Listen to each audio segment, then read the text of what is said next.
So what we've got is we've got a van full of stock and a van full of rock. Have a look at this rock now. Say hello to Daniel. Hello, how are we doing? So Daniel's from Brit Ponds. He gives me a hand every now and again on some of these beautiful projects, and he's selected all this wood, which I would have selected as well. So what we're doing today is we're basically unloading. We've got all of the stock, we've got all of the rock, we've got the van down the drive, which has been a bit of a fun and games. But as you can see, we've got some beautiful rock. Let me take you around to the job site now. So what we've got here is we've got two small little wildlife ponds, and the reason why they're wildlife ponds is they used to be combined as one. So there used to be a small pool at the bottom feeding a header pool, and then there used to be a waterfall that joined these two water features together. What we're going to actually do is we're going to pay a lot of attention on building a lovely disappearing waterfall here, and we're going to relocate these wildlife ponds in another part of the garden. And it may be that we come back for phase 2 or phase 3 and build an ultimate wildlife pond with a flowing stream.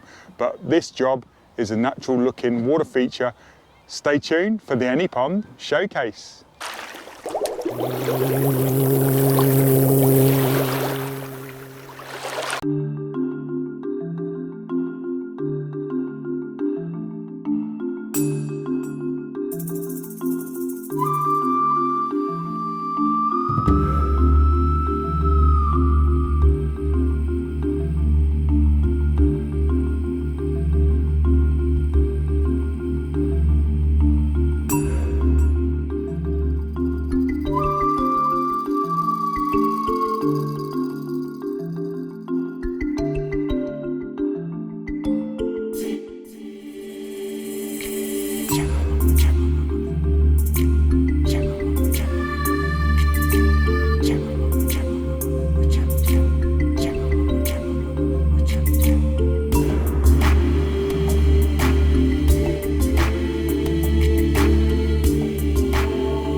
So when building pondless waterfalls, what you need to do is you need to do the groundwork first. This is the heart and soul of the water feature. If you don't get the reservoir the right size, you're going to have problems. So making sure that you have the right size basin for your water is a key thing. If you want to hit the video in the description, how to calculate the size of a basin, then I explain a lot more about the basin. But what we've essentially got under the ground is we've got underlay, a liner, then the overlay, then we've got 4 aqua blocks, we've got a pump vault with an extension because we're using the large aqua blocks, the pump's already in the basin, and then we send water up and then we flow back down. And what a lot of people do is they have the waterfall that finishes on the edge of the basin, where what I do is I use a bib liner that extends the end of the stream or extends the end of the waterfall to wherever I want it. So I actually bring in another piece of liner on top of the basin liner.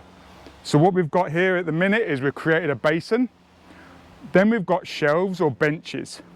We've not got any rock work in here, and a lot of people, what they would do is they would go, right, now I'm going to cut the basin liner. We've got a piece of offcut. It may be that you're building it out of one piece of liner, and rather than building the waterfall in that one piece of liner, what I would do is I would cut this liner here and then use the offcut, turn it around and then bring it in, and I would actually end the bib liner here. So what you would think when you're building a waterfall is, right, I'm going to cut the waterfall, the basin liner back here because it's got a nice elevation change. But what you're actually doing is all of this is waste. So what I would do is make sure that this isn't the low edge.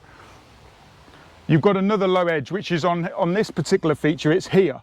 So as long as you've got a 2-inch or a 6-inch overlap on the far side where the waterfall is, it's never going to raise up that high. So they cut in the liner here, no problem, because the bib liner or the waterfall liner is going to come and tuck down here, or with the bib, it comes right to the end. Then you can have the waterfall finishing here, here, wherever you want. So let's start rocking. Let's rock!